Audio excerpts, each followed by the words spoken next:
Welcome back once again to the Culinary Arts Studio of All American Show Productions, and today we have a very exciting show, as you can clearly see. Today we're going to learn one of the most gratifying methods of food preparation that you could possibly learn. And it's a method, it is a principle that when you apply it to numerous different recipes, there's very little chance that you're going to go wrong. Now, this is a particular method that was taught to me and Captain Goober while we were down at the historic fishing village of Matlacha, Florida in February 2005, when a friend of ours named Joe Serafini invited us to his condo to share with us some of his very special spaghetti meat sauce. And this was, let me tell you just a little bit about Joe. Joe is an Italian man from up around the Boston area. And Joe knows Joe was a very good cook. And one of the things that is peculiar to the area where Joe is from is that the Italians will make a meat sauce oftentimes with Maine lobster in it. Now, that would not be the only meat that's in it, but in this case, we had spaghetti meat sauce that had Maine lobster in it, and I think it was the best spaghetti meat sauce I've ever had in my life. And I asked Joe, I said, Joe, how do you do this? I mean, what is the secret? And Joe just said, you've got to use 3 meats. 3 meats. Doesn't care what they are. 3 different kinds of meats. Beef, pork, chicken, beef, pork, turkey, chicken, pork, lobster, pork, beef, ground deer venison, shellfish, any cold water shellfish such as clams or Alaskan king crab would go good in a spaghetti sauce. Uber would tell you that shrimp goes good in everything, but I find that when I get into shellfish from the southern states, the sauce begins to take on a gumbo-like countenance. Now, before I go any further, yes, you heard me correctly. When I say Goober, I'm talking about Captain Goober, the man who gave us the shrimp scampi recipe that we demonstrated in our first cooking show. Well, that first cooking show was just a spur-of-the-moment kind of thing. I knew it was a great recipe. I had a camera handy. My friend Brian Lyons told me that I should do a cooking show. So without setting up lighting, without setting up sound, without doing anything, just started cooking. Well, we're going to do this just a little differently this time. And the reason for that is I'm now in film school. And it's a type of film school that teaches how to create valuable commercial advertising. So at this time, I would just like to fully disclose that the sponsor of this show is the Alexander & Sons Shrimp Company, as always, here on North Main Street in Jacksonville, Florida.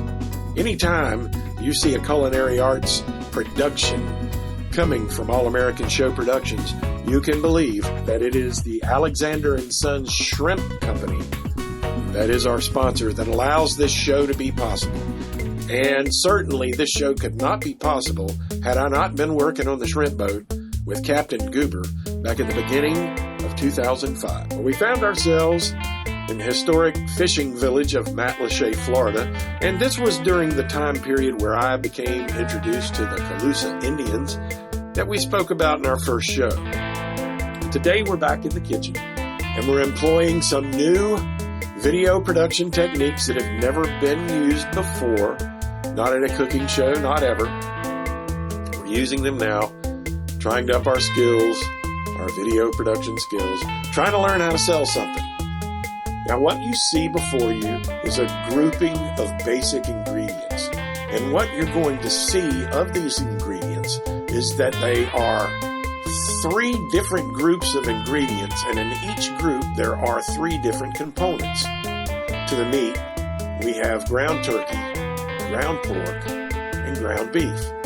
Couldn't find enough Italian sausage in the pork category, so we had to supplement with some regular Jimmy Dean, regular style breakfast sausage that you might make sausage patties with. That would be good enough. It's going to give us our pork fat. It's going to give us what we need from the pork collection.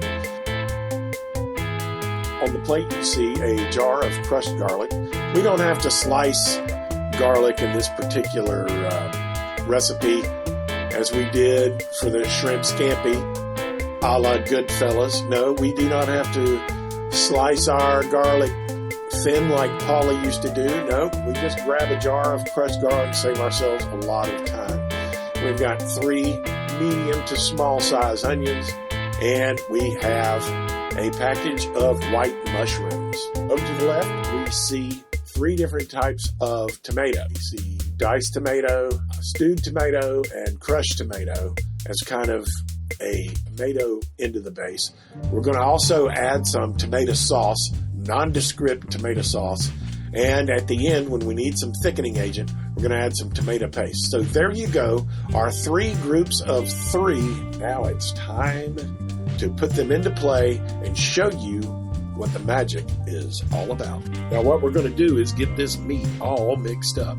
We're going to mix the ground beef, the ground turkey, and the ground pork. We're going to mix it together exceedingly well. We're going to make it into a piece of meatloaf, essentially. We're going to cook the link sausages separately. The link sausages are going to be separate from the ground meat product because we're going to create a differential in meat texture here. But we're going to take this ground meat and form it into a meatloaf. And we're going to pack it inside this Le Creuset Dutch oven that was given to Lisa and I by a well-known chef here in Jacksonville, Florida, whose name is Steve Kennedy. Steve Kennedy is known throughout Northeast Florida for his outrageously delicious renderings in the culinary arts. And he gifted Lisa and I this wonderful Le Creuset Dutch oven, which is instrumental to making this spaghetti sauce taste exactly the way we want it to taste. And this particular piece of cookware has served me well throughout this COVID-19 lockdown. You can put just about any cut of meat in here and cook it properly to a tenderness that you might not find in another piece of cookware. There's something about the diameter, the overall depth, the space that's actually inside this Dutch oven, and how it just evenly brings the heat from inside the oven to full uniformity within whatever it is that you're cooking. And you can cook it at any temperature. It's going to get done thoroughly, and it's going to get done according to your timetable, and it's going to get done to a beautiful tenderness. But this could only be made possible here for us today because Chef Steve Kennedy took enough interest in my life to give my wife and I this wonderful, wonderful piece of cookware. I can't say enough good things about Steve Kennedy, but really, nobody who knows him can. As we now have the 3 meats cooking, their fats marinating as they cook along in the oven, we've added all the ingredients to our vegetable sauce. Our 3 different types of tomato product, well, we've added 2. I take that back. We have added 2 of the 3 types of the tomato product to the stock pot because we're going to withhold the tomato paste until the end. And as you can see over here on the right, we have brought forth another grouping of vegetables. Now, let me be very clear. This is an elective addition right here. The sauce is complete with the tomato products, with the garlic, onion, and mushroom. That makes the vegetable sauce complete. Then you put the 3 meats in there. You've got 3 groups of 3. You've got a complete sauce at that point. There's nothing more that you need to do to make that sauce acceptable for dinner. Now, that is not to say you have to stick with that. You just follow the principles of 3 as you add to it, or do any sort of deviation from it. Stick to the rule of 3s. Now, I have decided that I would like some red bell pepper in the spaghetti sauce. My grandmother used green bell pepper to each his own. She had a kitchen sink approach to her spaghetti sauce. I'm going at it by the group of threes. We're going to take this red bell pepper. We're going to cube it up. We're going to take that eggplant. We're going to cube it up. We're going to take that celery, slice it. Varying different degrees of thicknesses, so you get varying different degrees of texture in the sauce.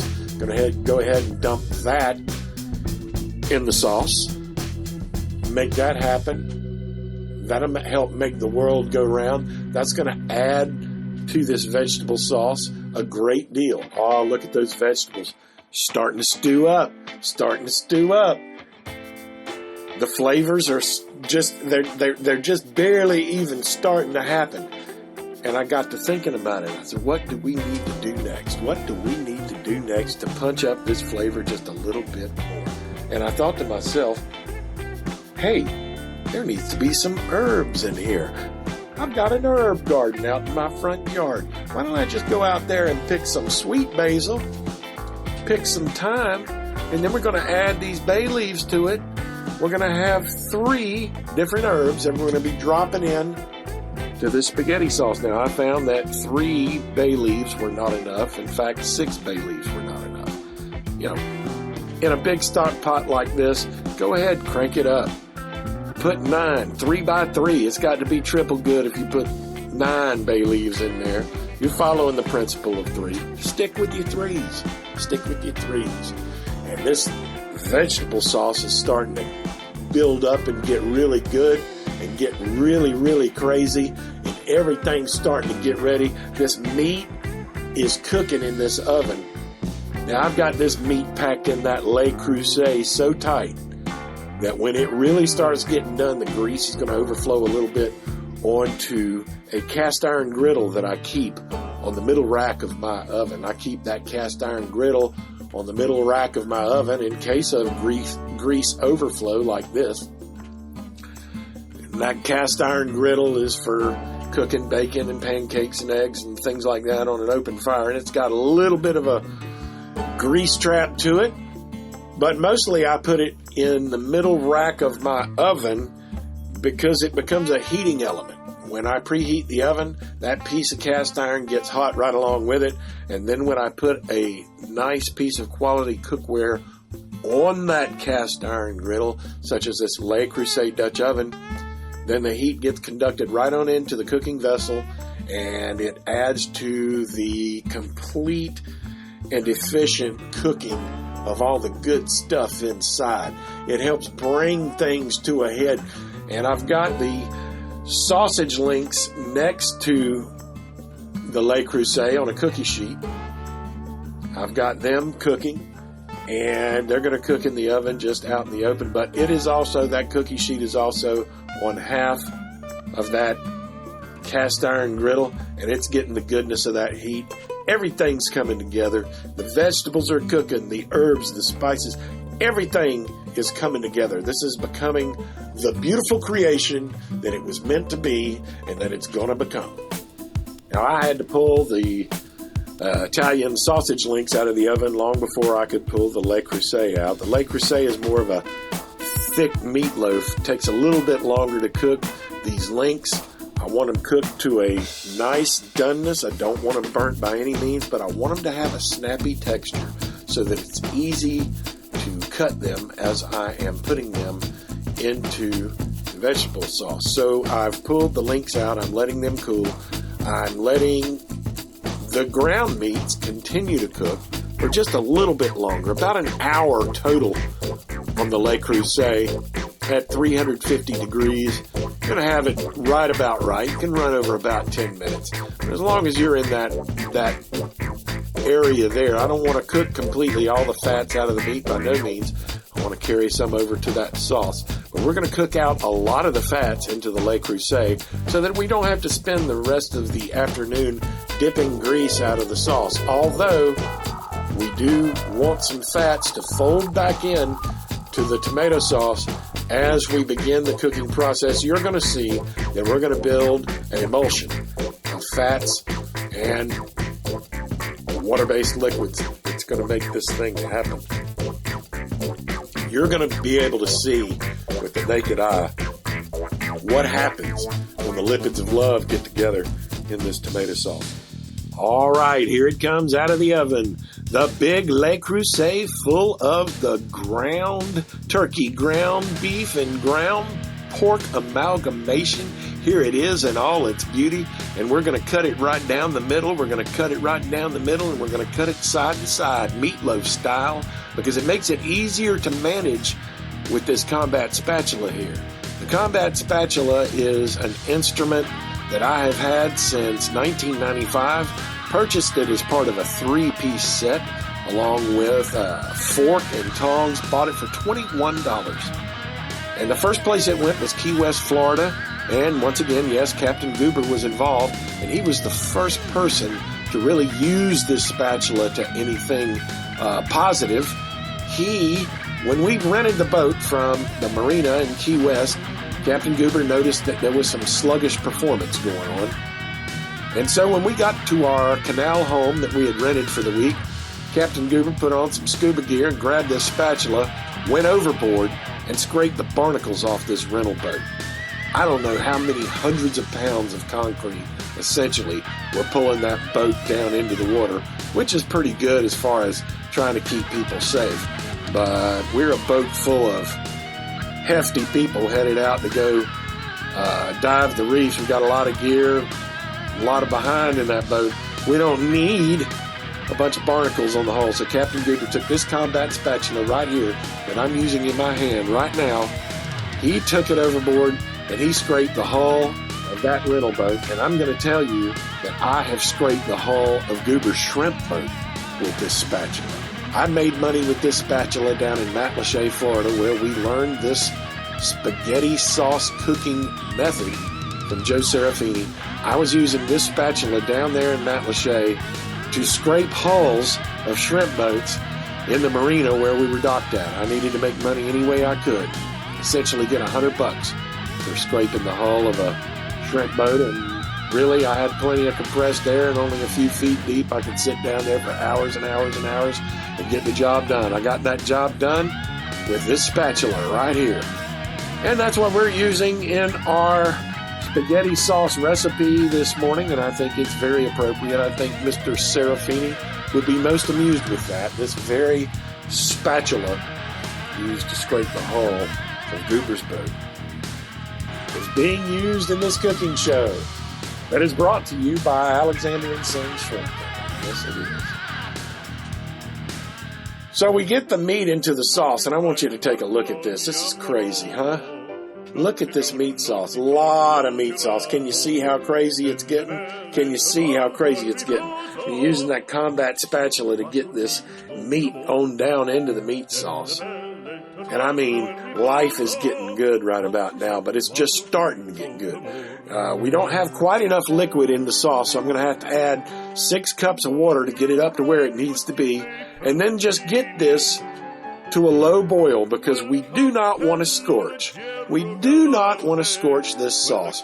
We've got too much loving in this stock pot to go scorching the goods now. So we want to keep this heat just below medium. Just get it a little bit of bubble going. That heat's going to get up in here. That heat's going to get in here. And really, when you're cooking this and it's not part of a cooking show, you're going to have a lid on top of it. It's going to allow the heat to come up just a little bit faster. But that's no fun for the camera, so we've got the lid off.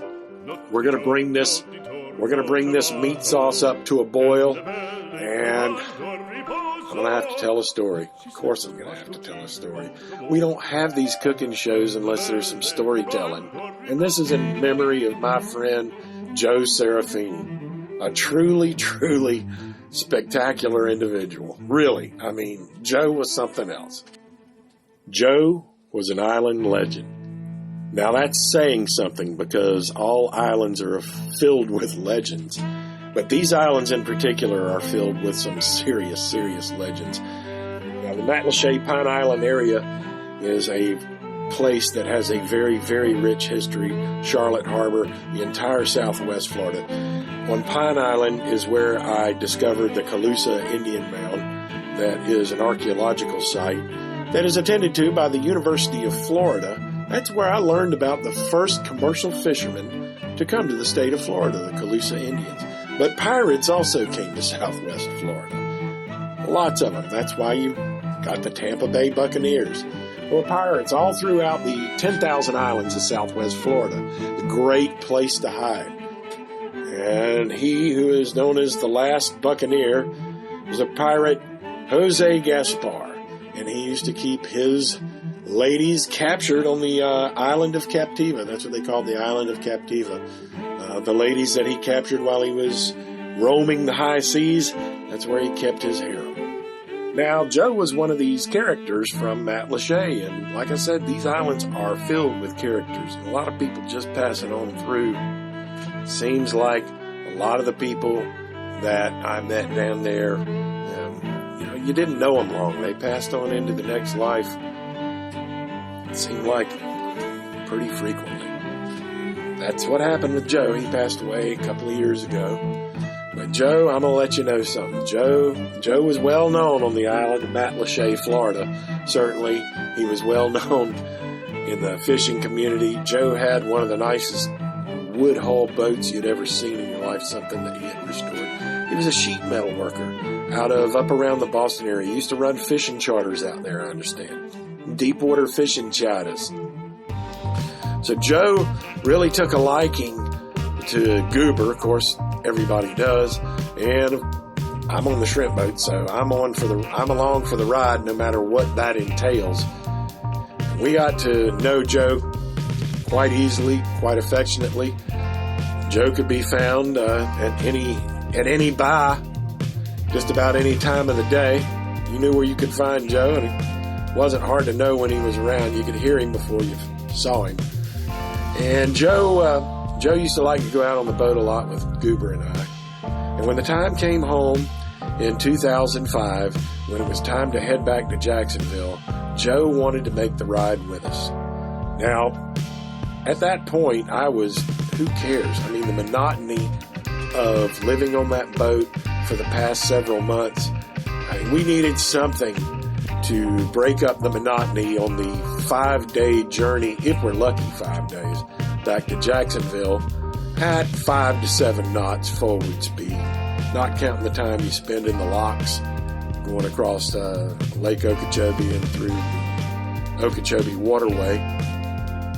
You got to time all that just right to get from one place to the next.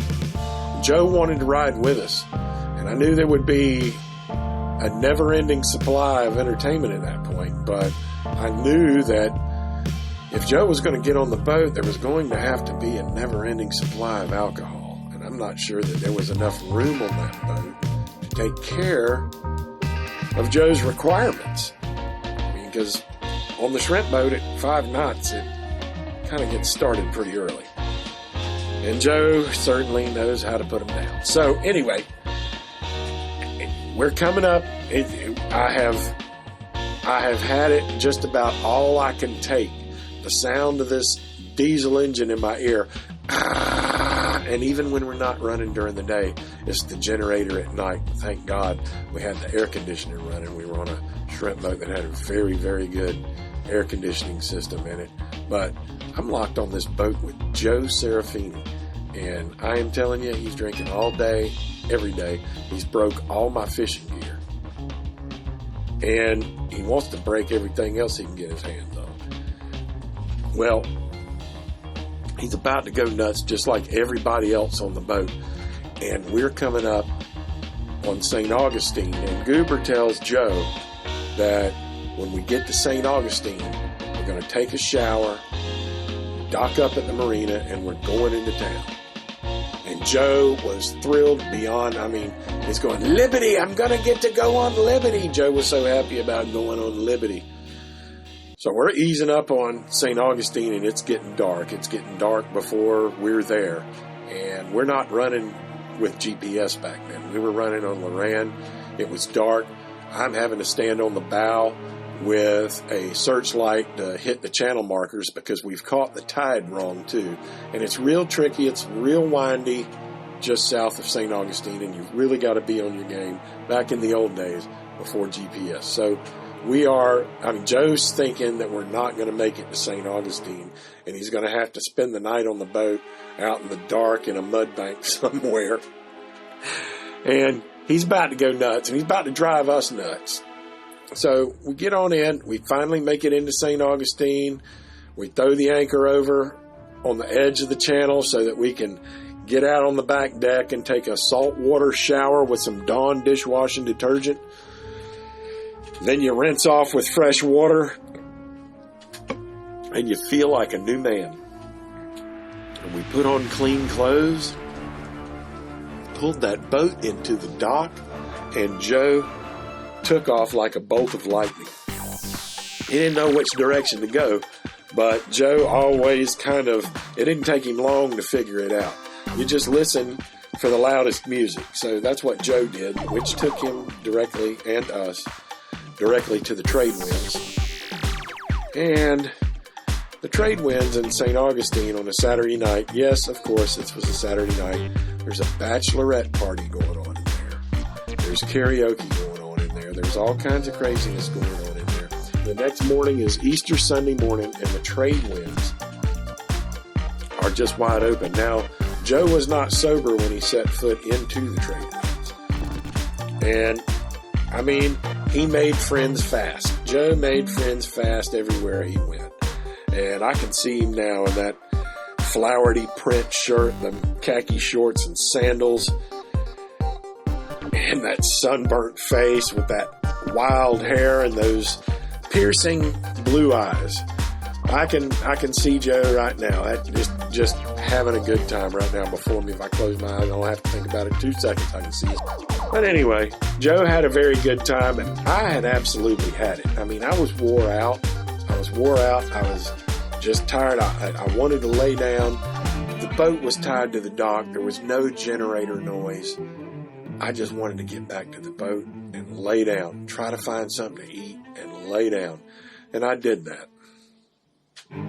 Long about 3 o'clock in the morning, Joe makes it back to the boat. And I mean, there's no sleeping through that. You can hear this talking going on, but you can't understand a single thing that's being said. It's just a lot of, and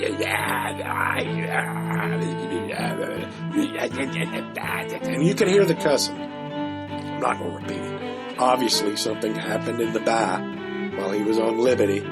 And Joe was it was good for Joe to get back to the bunk, but I mean, he was driving me nuts with this non-stop chatter. And you couldn't understand a single thing he was saying. But finally, about 3:30 in the morning, Joe finally goes to sleep. Well, the next morning, right around sunrise, we wake up to the sound of somebody beating on the boat, telling us that we owe them money, and get up and whatever, and it's the dock master, and we're going, no, we paid the guy the night before. When we pulled in here, we paid the guy the night before. And Goober went up to the wheelhouse to go get the receipt. I'm standing behind the wheelhouse on the deck. Joe, I thought was asleep, all of a sudden comes up out of the bottom like a wildcat and starts cussing this dock master like nobody's business. The crooked harbor master is what he was calling him, the crooked harbor master. But I don't really want to say what he said, but he called, this is Easter Sunday morning now at sunrise. A lot of people are in church, and I'm going to let you know, every one of those people who were in church were not talking like Joe Serafini was talking on the back deck of the shrimp boat. And we're not in Joe Serafini's state of mind when he was coming up out of the bottom of that shrimp boat, because someone had questioned Goober's integrity, and that was something Joe could not tolerate, was not going to withstand. So he's in this guy's, he is moving across the deck toward this guy, hollering at him, "You blankety blanker. It's Easter Sunday for crying out loud." That's not what he said. He used the Lord's name. It's how do I even say this? Where's your humanity? He's just going, "It's Easter Sunday." You blankety blanker. Where's your humanity? Do you have any love for the Blessed Virgin Mary? I mean, he's going on and on and on. And it's Easter Sunday, for Christ's sake, you blankety blanker. And I mean, just this diatribe, I mean, just insanity. It was instant insanity. And Goober says, get him, don't let him set foot off the boat. And I mean, he was going across the gunnel. I was afraid to touch him, really. I was afraid to touch him. And he was almost off the boat in this guy's face. I got a bear hug on him and turned him back into the dock. Then he wanted to fight me.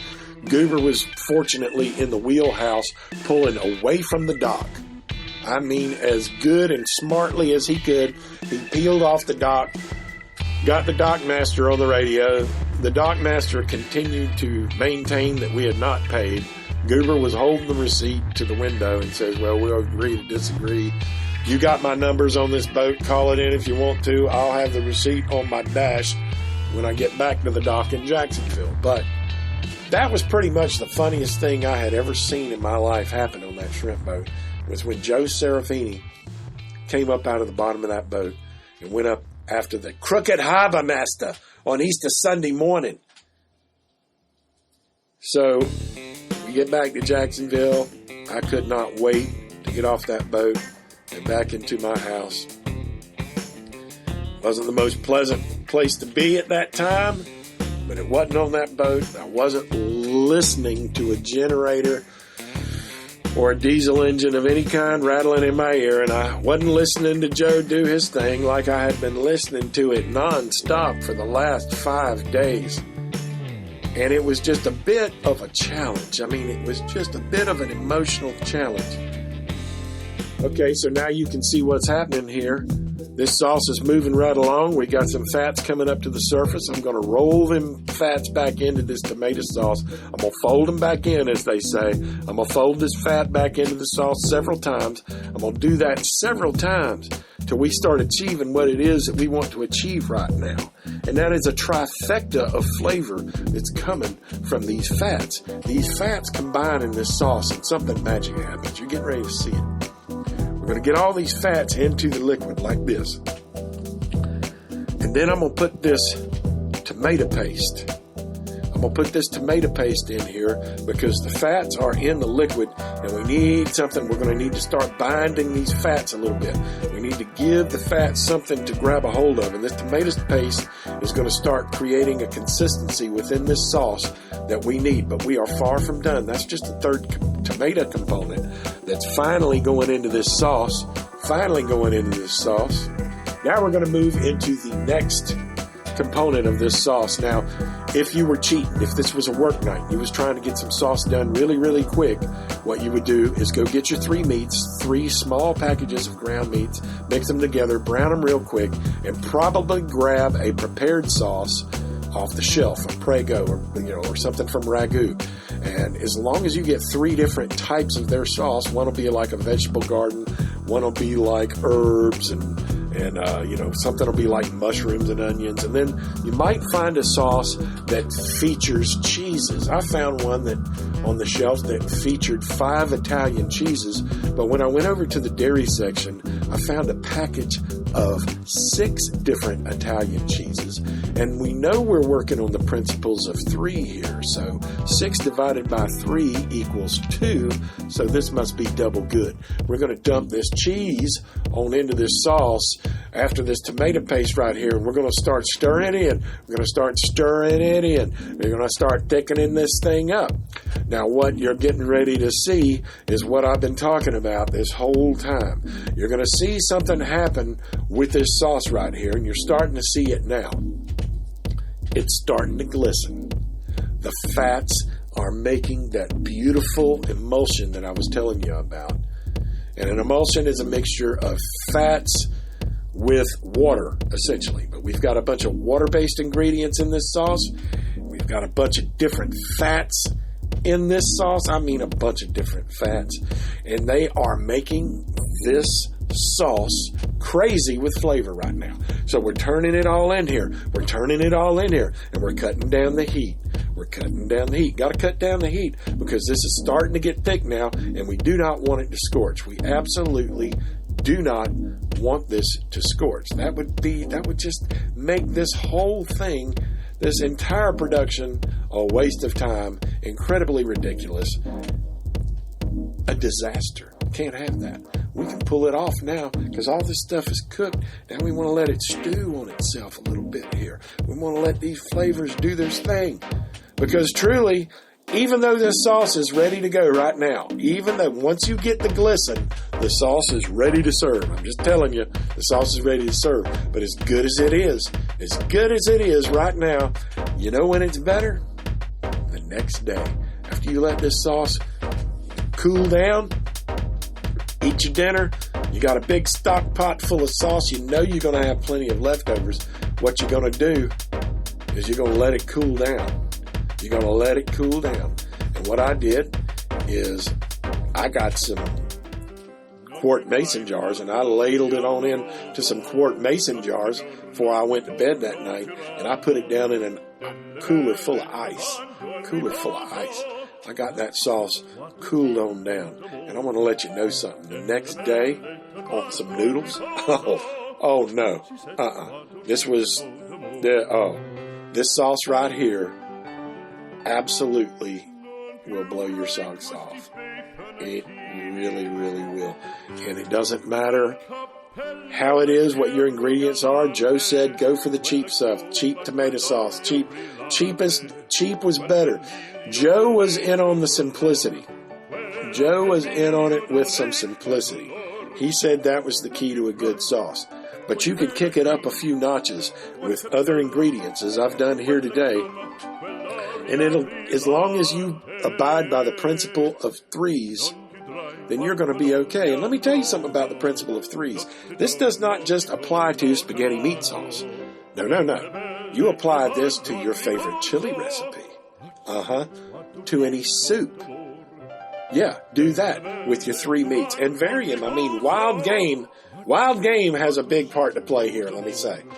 You get some ground venison to go in with any one of your groupings of three meats. It's going to be good. Stick to your principle of three. And you want to know something else? I've even got a potato salad recipe that I work off the principle of threes. I use 3 different types of potatoes, 3 different types of pickled goods. I use the principles of three. And I don't even have to add fat to that potato salad. It comes out outrageously good.